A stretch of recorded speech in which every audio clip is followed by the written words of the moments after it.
Hello everyone, welcome to this new video. आज की इस वीडियो के अंदर हम फ्लास्क के अंदर एपीआई डेवलपमेंट देखेंगे कि कैसे हम एपीआई को डेवलप कर सकते हैं और फिर पोस्टमैन की मदद से हम अपने एंड पॉइंट्स पर रिक्वेस्ट करके डेटा को ऐड करेंगे, अपडेट करेंगे और डिलीट करेंगे। तो स्टार्ट में मैंने यहाँ पे एक एनवायरनमेंट क्रिएट किया जिसको एक्टिवेट करने के बाद requirements.txt में कुछ पैकेजेस को ऐड किया और इन पैकेजेस को मैंने इंस्टॉल कर लिया अपने सिलेक्टेड एनवायरनमेंट के अंदर। और यहाँ से हमें डेटाबेस क्रिएट करना है। यहाँ पे एक न्यू डेटाबेस क्रिएट करेंगे एपीआई के नाम से और फिर इस डेटाबेस को सेलेक्ट करके यहाँ से हम क्यूरी टूल ओपन कर लेंगे ताकि जो भी क्यूरीज वगैरह हम लगाए यहाँ पे वो अप्लाई होके उसका आउटपुट डेटा हमें यहाँ पे दिखता रहे। तो वीएस कोड में आने के बाद आपने यहाँ पे main.py के नाम से एक फाइल बनानी है जिसमें आपको फ्लास्क से इंपोर्ट करना है आपके फ्लास्क और जेसनी फाइल को और साथ ही आपने रिक्वेस्ट को भी इंपोर्ट कर लेना है यहाँ पे। उसके बाद आपको फ्रॉम फ्लास्क एसक्यूएल एल्केमी से इंपोर्ट करना है एसक्यूएल एल्केमी को और फिर यहाँ पे अपनी ऐप को आपने नेम दे देना है। फिर ऐप की कॉन्फ़िगरेशन हम यहाँ पे लिखेंगे जो हमने डेटाबेस क्रिएट किया है एसक्यूएल के अंदर अपने पोस्टग्रेसक्यूएल में, उस डेटाबेस को हम यहाँ पे कनेक्ट करेंगे। तो उसके लिए हमें यहाँ पे क्या लिखना है, एसक्यूएल एल्केमी डेटाबेस यूआरआई और यहाँ पे सिंगल कोट्स के अंदर हम यहाँ पे लिखेंगे पोस्टग्रेसक्यूएल कॉलन फॉरवर्ड स्लैश 2 मरतबा लगाने के बाद यहाँ पे हमें हमारा यूजर नेम और फिर उसके बाद हमारा जो डेटाबेस का पासवर्ड है वो @localhost, फिर उसके बाद हमें स्लैश लगा के अपने डेटाबेस का नाम लिख देना। ऐप.कॉन्फ़िगरेशन में आएंगे दोबारा से और यहाँ से हम जो ट्रैक मॉडिफिकेशंस हैं उनको फॉल्स कर देंगे। इसके बाद हमें यहाँ पे एक डीबी के नाम से वेरिएबल लेना है जिसको हम इक्वल कर देंगे हमारे एसक्यूएल एल्केमी के और इसमें हम अपनी ऐप को इनिट कर देंगे। तो हम यहाँ पे एक लिस्ट बना के बेसिकली कुछ इस तरह से भी डेटा को स्टोर करवा सकते हैं। बट इसमें क्या होगा कि जब हमारी एप्लीकेशन को दोबारा से रिफ्रेश किया जाएगा, दोबारा से रन किया जाएगा, तो अपडेटेड और ऐड वाला डेटा और जो डिलीट हो चुका होगा वो रिफ्रेश हो जाएगा और डिफॉल्ट पे चले जाएगा। तो हमें क्या करना है, एक अच्छी प्रैक्टिस के लिए मॉडल्स बनाने हैं। तो हम यहाँ पे प्रोडक्ट के नाम से एक मॉडल बनाते हैं जिसमें हम यहाँ लिख देंगे डीबी मॉडल और इसके अंदर हमारे कुछ फील्ड्स आ जाएंगी जैसे कि आईडी, डीबी डॉट कॉलम और डीबी डॉट इंटीजर, यहाँ पे इसकी टाइप आ जाएगी और आईडी की प्राइमरी की को हम यहाँ से ट्रू कर देंगे। ठीक है, उसके बाद हमारा आइटम का नेम आ जाएगा जिसको हम डीबी कॉलम डीबी स्ट्रिंग कर देंगे। तो स्ट्रिंग जो है इसको हमने यहाँ से 80 कर देना है। उसके बाद हम यहाँ पे कॉमा लगा के नल लेबल फॉल्स कर देंगे। इसी को दोबारा से डुप्लीकेट करेंगे और स्ट्रिंग को हटा के हम यहाँ से इंटीजर कर देंगे और नेम की जगह पे हम कर देंगे प्राइस। तो ये बेसिकली हमने एक मॉडल बना दिया है। अब क्या होगा कि ये मॉडल हमारे डेटाबेस में क्रिएट हो जाएगा और जो भी डेटा हम पोस्ट करेंगे, ऐड करेंगे, डिलीट करेंगे, वो डेटाबेस में अपडेट होता रहेगा। उसके बाद आपने सिंपल यहाँ पे एक राउट बनाना है और वो राउट आपका होगा प्रोडक्ट्स के नाम से। स्लैश आपको पहले लगाना है, प्रोडक्ट्स का एक राउट आपने बना दिया और इसमें बहुत ही मेन चीज आपकी है मेथड्स। तो एपीआई के अंदर हम कुछ मेथड्स जैसे गेट, पोस्ट और जैसे कि पुट, इस तरह के मेथड्स वगैरह हम जो है इसमें अलाउ करेंगे। तो इसमें हम गेट का मेथड देते हैं और इसमें एक फंक्शन बनाएंगे हम जो कि होगा गेट प्रोडक्ट्स और इसमें हम क्या करेंगे, एक वेरिएबल लेंगे प्रोडक्ट जिसको इज इक्वल कर देंगे हमारे मॉडल के अंदर एक क्यूरी लगा देंगे जिससे सारा डेटा रिटर्न होके हमारे पास आ जाएगा। उसके बाद हमें रिटर्न कर देना है, जेसनिफाई का यूज करेंगे ताकि जो भी रिस्पॉन्स है वो जेसन फॉर्मेट में कन्वर्ट होके यूजर को रिटर्न हो जाए। तो इसमें हमें राउंड ब्रेसेस लगा के एंटर करना है, देन करली ब्रेसेस लगाएंगे और यहाँ पे हम ले लेंगे आईडी जिसमें जो भी वैल्यू है वो p.id होगी। फिर इसी के साथ हमारा जो नेम है वो किसके इक्वल होगा, p डॉट नेम होगा। p एक तरह से रिप्रेजेंट कर रहा है हमारे प्रोडक्ट को। फिर इसी के साथ हमारा होगा प्राइस किसके इक्वल होगा, p डॉट प्राइस के। ठीक है, अभी p हमें एरर दे रहा है क्योंकि हमने p को अभी यहाँ पे डिफाइन नहीं किया। तो करली ब्रेसेस के बाद हम यहाँ पे लिखेंगे फॉर p इन प्रोडक्ट्स, कुछ इस तरह से। ये जो हमने वेरिएबल बनाया है इसे भी हम यहाँ पे प्रोडक्ट्स रखेंगे, ये इसके इक्वल हो जाएगा। मेथड हमने इसमें यहाँ पे गेट दे दिया है और प्रोडक्ट्स का राउट है। ठीक है, और ये कुछ इस तरह से हमारा बन गया। बेसिकली जो भी हमारे मॉडल्स में डेटा सेव होगा वो डेटा यूजर को रिटर्न हो जाएगा, ठीक है, रिक्वेस्ट करने पर। उसके बाद हम यहाँ पे एक और राउट बनाते हैं। अगर अभी के लिए हम यहाँ पे एप्लीकेशन को रन करते हैं तो क्या होगा, पाइथन main.py को हमने रन किया तो हमें यहाँ पे एरर आ रहा है किस चीज का, यहाँ पे हमें इज इक्वल देना है और दोबारा से हम अपनी ऐप को रन करते हैं। तो जैसे ही हमने ऐप को यहाँ पे रन किया तो हम चल के पहले तो डेटाबेस में देखेंगे कि क्या हमारे इस डेटाबेस के अंदर कोई टेबल क्रिएट हुआ है। पब्लिक में जाने के बाद टेबल में जाएंगे तो अभी तक यहाँ पे कोई टेबल क्रिएट नहीं हुआ है। तो हमने क्या करना है, इस राउट को कॉपी करने के बाद आपको पोस्टमैन डाउनलोड करके रखना है अपने पास। पोस्टमैन पर अकाउंट बनाने के बाद आपको क्या करना है, सिंपल एक गेट रिक्वेस्ट यहाँ से आपने लेनी है, इस तरह क्रॉस होगा ये, आपको प्लस पे जाके गेट रिक्वेस्ट लेनी है और अपने राउट को यहाँ पेस्ट कर देना। उसके बाद जैसे ही आप सेंड करेंगे तो जो भी रिस्पॉन्स होगा, हमने यहाँ से राउट पे जाना है प्रोडक्ट्स पर। प्रोडक्ट्स पे आपने रिक्वेस्ट करी, अब ये यहाँ पे कुछ एरर आ रहा है, इसको देखते हैं क्या एरर है।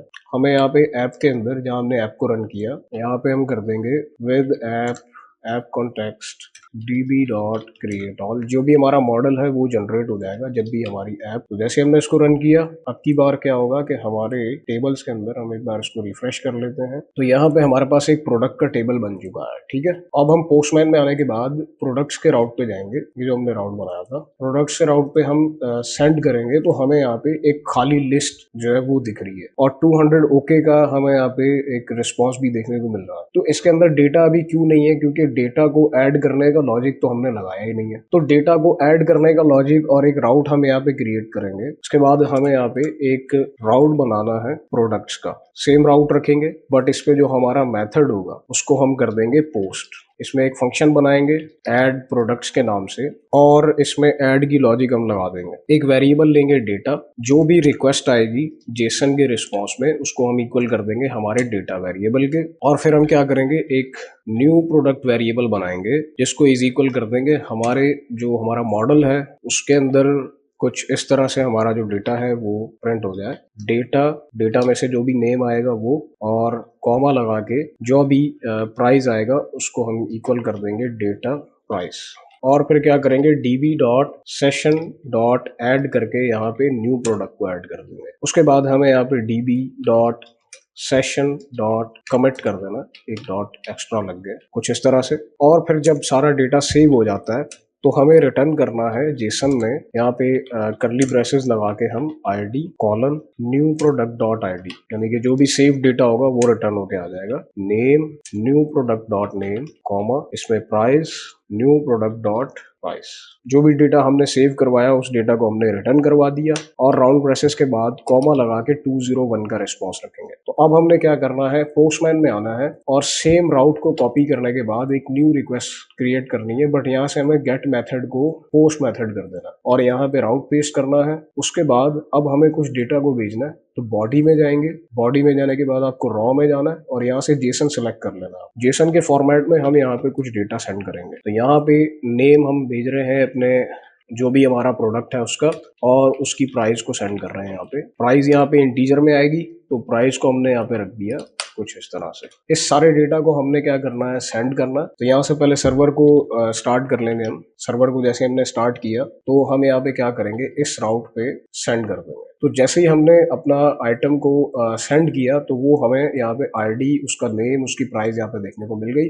और अगर मैं गेट रिक्वेस्ट करता हूँ तो यहाँ पे जो खाली लिस्ट आ रही थी हमारे पास उसमें हमारा एक आइटम हमें देखने को मिल गया। तो मैं यहाँ पे मल्टीपल आइटम्स ऐड कर सकता हूँ। जैसे मैंने मॉनिटर कर दिया और मॉनिटर को भी सेंड कर दिया तो मॉनिटर भी हमारा सेव हो गया। और यहाँ पे अगर मैं गेट रिक्वेस्ट करता हूँ तो यहाँ पे मुझे ID2 के साथ मॉनिटर आइटम भी देखने को मिल जाता है। और अगर इस सेम राउट को मैं यहाँ पे ओपन करता हूँ ब्राउजर में तो यहाँ पे भी मुझे मेरे ये आइटम्स देखने को मिल जाते हैं। तो सेम रिस्पॉन्स है जेसन में, यही हम पोस्टमैन के अंदर भी देख रहे हैं। तो इसे हम यहाँ से क्लोज कर देंगे। अब अगर हमें किसी डेटा को स्पेसिफिक आईडी से हमें कोई डेटा चाहिए, लाइक मैं चाहता हूँ कि अगर मैं यहाँ पे /ID का नाम लिख के रिक्वेस्ट करता हूँ तो मुझे एक आइटम दिखना चाहिए। जैसे हमें यहाँ पे आइटम्स दिख रहे हैं, लैपटॉप की ID 1 है, मॉनिटर की ID 2 है। तो अगर मैं रिटर्न करवाना चाह रहा हूँ ID 1 से लैपटॉप को तो वो मुझे नहीं मिल रहा। उसके लिए हमें क्या करना है, एक राउट बनाना है यहाँ पे आके। तो यहाँ पे हमें एक राउट क्रिएट करना है जो कि प्रोडक्ट्स के नाम से होगा,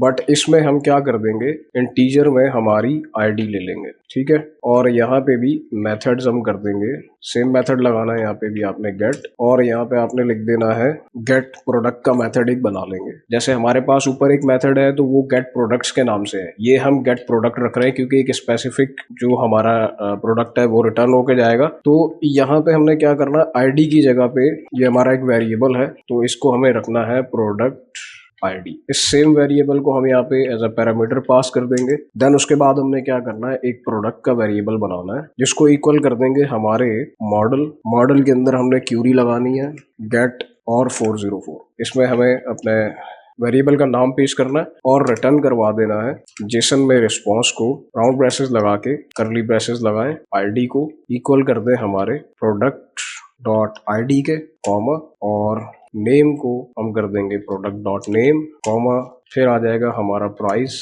तो प्राइस को हम कर देंगे प्रोडक्ट डॉट प्राइस, कुछ इस तरह से, ठीक है।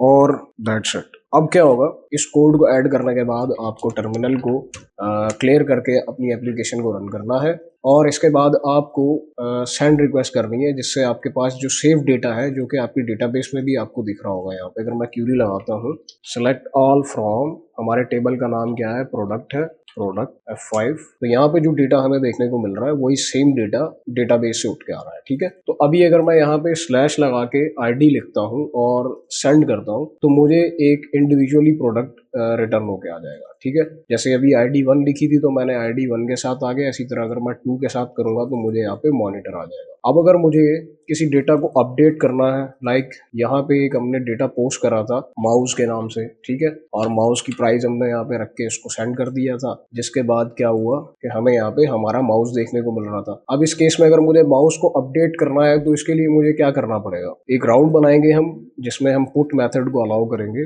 ताकि एपीआई पे रहते हुए, पोस्टमैन पे रहते हुए डेटा को अपडेट भी किया जा सके। तो हमने क्या करना है, यहाँ पे आ जाना है और एक राउट बनाना है जो कि होगा हमारा, इसमें भी सेम हमें प्रोडक्ट्स का राउट बनाना है, और यहाँ पे इंटीजर में आपको आपकी प्रोडक्ट आईडी ले लेनी है, ठीक है। और इसमें जो मेथड है वो रहेगा आपका पुट, और यहाँ पे हम कर देंगे अपडेट प्रोडक्ट मेथड हमने बना दिया जिसमें हमने पैरामीटर में अपनी आईडी ले ली, और फिर हमने क्या करना है, यहाँ पे एक प्रोडक्ट वेरिएबल बनाना है जिसको इक्वल करवा देंगे हमारे मॉडल के।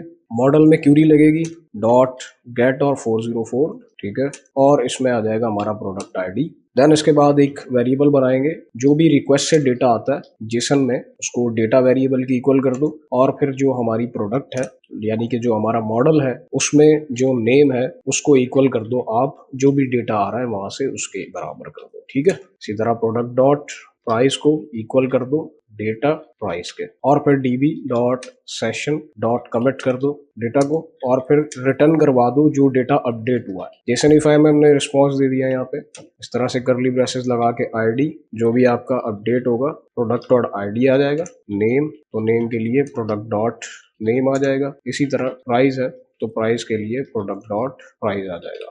और साथ में हमने क्या कर देना है, ये करली ब्रेसेस यहाँ एंड हो गया, ये राउंड ब्रेसेस यहाँ पे एंड हो गया। अब हमें अगर किसी डेटा को अपडेट करना है तो हम कर सकते हैं पोस्टमैन की मदद से। हमने एप्लीकेशन को रन किया, रन करने के बाद हम पोस्टमैन पे आ गए और यहाँ पे एक न्यू रिक्वेस्ट क्रिएट करेंगे, इसमें भी हमारा सेम राउट रहेगा ये वाला, और यहाँ पे जो मेथड है उसको हम कर देंगे पुट मेथड। और हमें यहाँ से जाना है बॉडी में, रॉ में जाना है, उसके बाद जेसन में आने के बाद जेसन सेलेक्ट करने के बाद हमें यहाँ पे नेम इक्वल कर देना है किसके, पहले हमारा माउस था।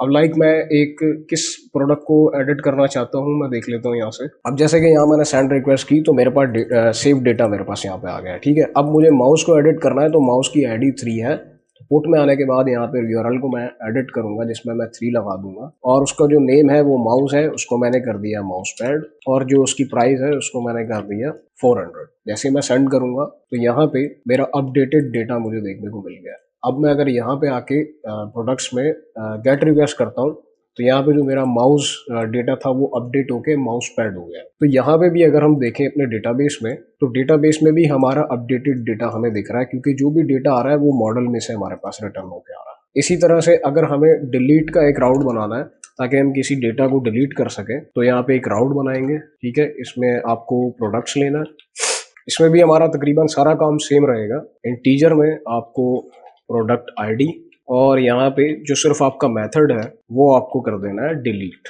ठीक है, मेथड एक फंक्शन बनाएंगे यहाँ पे डिलीट प्रोडक्ट के नाम से, और इसमें आप अपना प्रोडक्ट आईडी पास कर देंगे और यहाँ पे एक न्यू वेरिएबल ले लेंगे प्रोडक्ट, जिसको इक्वल कर देंगे आपके जो मॉडल है उसके, और उसमें क्यूरी लगाएं गेट और 404 और इसमें आपकी प्रोडक्ट आईडी। जैसे ही प्रोडक्ट आईडी आ जाती है आपके पास, तो आपने क्या करना है, सेशन चला देना है डिलीट का। जैसे डिलीट हो जाए तो आपने सेशन को कमिट कर देना है। जैसे ही कमिट हो जाए तो आपने रिटर्न करना है मैसेज यूजर को, ताकि उसे पता चल सके कि मैंने जो आईडी डिलीट की है वो डिलीट हो चुकी है। तो उसके लिए हमें यहाँ पे लिखना है प्रोडक्ट डिलीटेड सक्सेसफुली, और यहाँ पे जो करली ब्रेसेस है उसके बाद कॉमा लगा के 200 का रिस्पॉन्स दे देना है। ठीक है, अब हम क्या करते हैं, यहाँ पे CLS करके अपनी ऐप को रन करते हैं, और अगर मैं यहाँ पे सारा डेटा रिटर्न करवाता हूँ तो मुझे ये डेटा रिटर्न होके आ रहा है। ठीक है, अब मैं सेम इस सारे यूआरएल को कॉपी करता हूँ और एक न्यू रिक्वेस्ट क्रिएट करेंगे जिसको हम रखेंगे डिलीट रिक्वेस्ट। ठीक है, तो जैसे ही हमने यहाँ पे एक आईडी सेलेक्ट करी, 3 आईडी किसकी है, हमारे माउस पैड की है, तो जैसे ही मैं 3 लिख के सेंड करता हूँ तो यहाँ पे क्या आ रहा है हमें, तो हमें यहाँ पे 405 रिटर्न हो गया है। मुझे देखना पड़ेगा कि हमने यहाँ पे क्या ऐसा गलत कर दिया। प्रोडक्ट आईडी, ओके, तो हमने क्या किया, डिलीट का मेथड तो लगाया बट इसमें हमने प्रोडक्ट आईडी पास नहीं किया। ठीक है, तो यहाँ पे प्रोडक्ट आईडी पास कर देंगे ताकि उसे पता हो कि मैं किसको डिलीट कर रहा हूँ। ठीक है, तो जैसे ही मैं डिलीट पे आता हूँ दोबारा से, पहले गेट करते हैं, सारा डेटा गेट होके आ रहा है, सब 3 आईडी वाला अभी डिलीट हो जाएगा। जैसे मैंने 3 को सेलेक्ट करके यहाँ पे डिलीट पे सेंड किया, तो अभी क्या आ रहा है हमें, BB405 आ रहा है। यहाँ पे हमें प्रोडक्ट आईडी नहीं देना है, प्रोडक्ट देना है, क्योंकि प्रोडक्ट आईडी को तो हम यहाँ पे इसमें यूज कर ही रहे हैं, तो हम डायरेक्टली क्या करेंगे, प्रोडक्ट को डिलीट करवा देंगे। ठीक है, थोड़ी सी कंफ्यूजन हो जाती है। अभी आपको पोस्टमैन में आना है, दोबारा से आप सारे डेटा को रिटर्न करें, आपके पास डेटा रिटर्न होके आ गया। जैसे ही आप 3 आईडी वाले को डिलीट करते हैं तो अभी क्या आ रहा है, हम एक बार एप्लीकेशन को दोबारा से रन कर लेते हैं, और यहाँ पे हमने गेट लगाया, गेट पे मैं यहाँ आ गया सब, ऐसे 3 पे हमने सेंड किया। राउट में हमने यहाँ पे स्लैश नहीं लगाया हुआ, ये स्लैश लगाना था आपने, इंपॉर्टेंट है, और यहाँ पे आपने डायरेक्टली प्रोडक्ट को यूज कर लिया। अब की बार आप गेट पे देखेंगे तो आपको सारा डेटा दिख रहा है। जैसे ही आप डिलीट पे जाके आईडी सेलेक्ट करके सेंड करते हैं तो आपको यहाँ पे क्या मैसेज शो हो जाता है, प्रोडक्ट डिलीटेड सक्सेसफुली। तो इसका मतलब कि जो आपकी प्रोडक्ट थी आईडी 3 के साथ वो डिलीट हो चुकी है। गेट पे आके हम देखेंगे कि क्या वो प्रोडक्ट एग्जिस्ट करता है, तो वो प्रोडक्ट यहाँ पे एग्जिस्ट नहीं करता है। तो ये हो गए आपके get, post, put and delete. तो इसी तरह से आप इन वैल्यूज को गेट कर सकते हैं, यहाँ से सबको सेव्ड वैल्यूज को, यहाँ से अपनी वैल्यूज को पोस्ट कर सकते हैं, पुट से आप किसी भी वैल्यू को अपडेट कर सकते हैं उसकी आईडी बता के, और डिलीट में भी सेम ये रहेगा, आईडी बता के आप क्या करते हैं, उसको डिलीट कर देते हैं। तो अब इस एप्लीकेशन को थोड़ा सा और अच्छा बनाने के लिए हम क्या करेंगे कि यहाँ पे एक टेम्पलेट्स का फोल्डर बनाएंगे। ठीक है, और इसमें एक फाइल बना लें index.html। index.html में हम क्या करेंगे, टाइटल दे देंगे यहाँ पे डेटा फ्रॉम एपीआई। हम एपीआई की मदद से जो भी HTML हमारा टेम्पलेट है, यहाँ पे एपीआई की मदद से डेटा को शो करवाएंगे। ठीक है, इसमें भी हम लिख देंगे डेटा फ्रॉम एपीआई, और यहाँ पे एक अनऑर्डर लिस्ट बना लें जिसकी आईडी आप कर दें प्रोडक्ट लिस्ट। इस आईडी को आपने याद रखना है। अभी आपने क्या करना है, एक स्टैटिक फोल्डर बनाना है। तो स्टैटिक फोल्डर में डायरेक्टली हम यहाँ पे एक styles.css ले लेंगे और एक फाइल बना लेंगे script.js।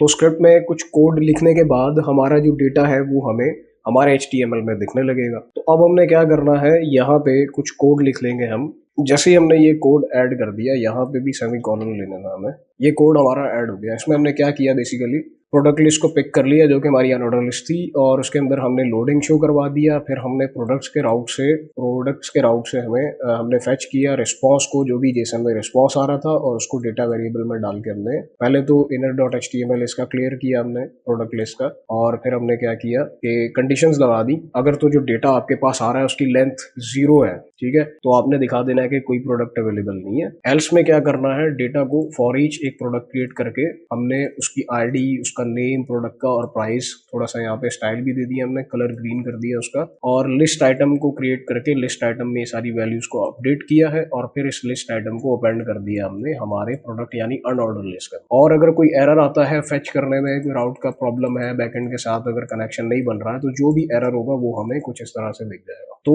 टेम्पलेट में आने के बाद हमें यहाँ पे हमारी जो स्क्रिप्ट फाइल है उसको लिंक कर लेना है। तो हम यहाँ पे स्क्रिप्ट का टैग लगाएंगे src में, URL फॉर लिख के हमें इसमें लिखना है static comma file name is equals script.js और यहाँ पे डेफर लगा देंगे। ये क्या होगा कि पहले पूरी वेबसाइट हमारा जो भी हमारा वेब का स्ट्रक्चर HTML है वो लोड हो जाएगा, देन हमारी स्क्रिप्ट अपलोड होगी। इसी के साथ हम यहाँ पे एक लिंक लगाते हैं हमारी CSS फाइल का। इसमें भी हमने ले लेना है URL फॉर और इसमें static folder comma file name is equal styles.css। Styles अभी मैंने ऐड नहीं किए, मैं उनको ऐड कर देता हूँ। तो हम यहाँ से अपनी ऐप को एक बार स्टॉप करेंगे। अभी हमने क्या किया है कि जो हमारा टेम्पलेट है index.html उसका राउट नहीं बनाया है यहाँ पे, तो हमने यहाँ पे सबसे लास्ट में आके app.route बना लेना है। डिफॉल्ट राउट होगा हमारा, इसका नाम हम कर देंगे इंडेक्स और ये रिटर्न क्या करेगा, रेंडर टेम्पलेट को यहाँ से इंपोर्ट कर लेना है हमने फ्लास्क में से और यहाँ पे रेंडर टेम्पलेट करवा देंगे हमारा जो भी index.html है।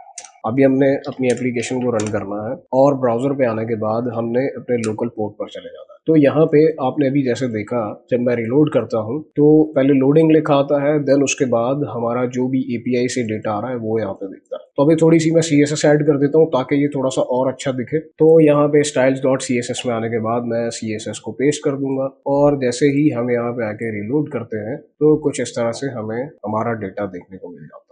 Data from API। अगर अभी मैं यहाँ से पोस्टमैन में आता हूँ और कुछ डेटा पोस्ट करने की कोशिश हम यहाँ पे करते हैं, जैसे हमने एक कीबोर्ड ऐड कर दिया और इस डेटा को हमने कर दिया पोस्ट। रिलोड करने के बाद कीबोर्ड भी हमें यहाँ पे देखने को मिल जाता है, उसकी जो भी प्राइस है उसके साथ वो देखने को मिल जाता है। ठीक है, अब जैसे ये प्राइस है तो इसके साथ हम जावास्क्रिप्ट में रुपीज लगा सकते थे। कैसे, जो भी ये प्राइस है इसके पहले हम कुछ इस तरह से कर देते तो ये रुपीज दिख जाता। तो कुछ इस तरह से हमारा डेटा यहाँ पे दिखने लग गया। रिलोड करने पर लोडिंग आ रहा है, उसके बाद हमारा डेटा API की मदद से लोड होके आता है। अगर मैं यहाँ पे और आइटम्स ऐड करता हूँ, माउस ऐड कर देते हैं, माउस को हमने यहाँ पे सेंड कर दिया और यहाँ पे रिलोड किया तो हमारा माउस भी हमें देखने को मिल जाता है। ठीक है, मैं यहाँ पे माउस पैड को भी ऐड कर देता हूँ तो माउस पैड का डेटा भी हमें यहाँ पे देखने को मिल जाएगा। और मैं अगर किसी आइटम को डिलीट करना चाहता हूँ तो मैं यहाँ पे 6 लगा के जो हमारी ID है माउस पैड की उसको यहाँ से कर दूंगा डिलीट और मुझे यहाँ पे दिख गया है डिलीट सक्सेसफुली। यहाँ पे रिलोड करूंगा तो मेरा डेटा डिलीट हो जाएगा। कुछ इस तरह से